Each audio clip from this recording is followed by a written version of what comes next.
A new exhibit at the Center for Western Studies on the campus of Augustana University paints a different perspective of one of the darkest chapters of South Dakota history.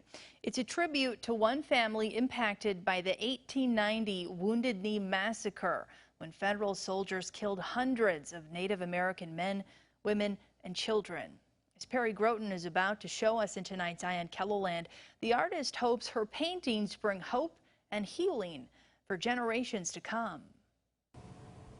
This art display at the Center for Western Studies shows how traditional Native American culture blends into the digital age. When I photographed him, I noticed that his thumbs are even set to play a video game. This portrait gallery, created by Caroline Landon, follows 7 generations of South Dakota's Pipe-on-Head family.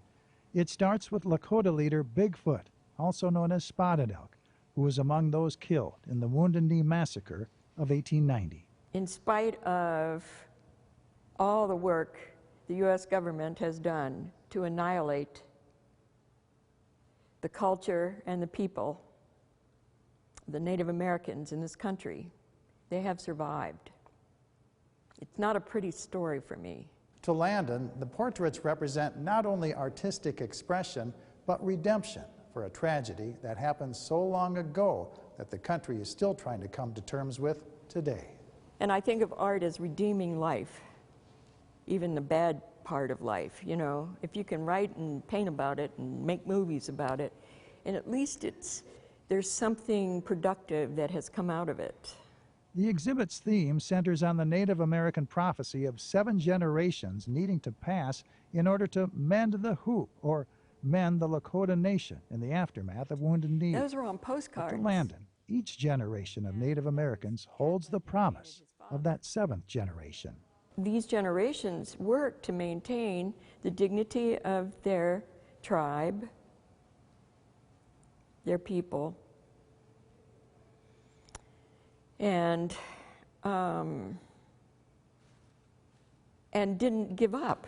Landon, who formerly worked as a TV courtroom artist and art professor at Oglala Lakota College, wants people to see beyond the poverty that Native Americans have faced for so long.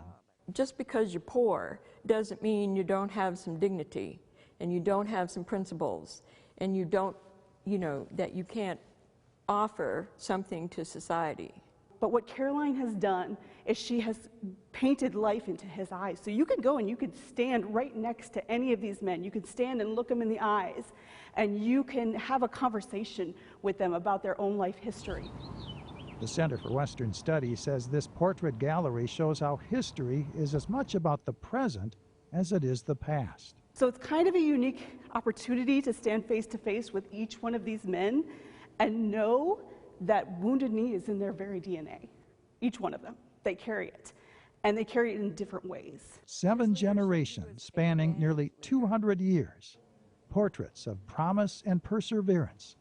A family rooted in the past, but dedicated to the future.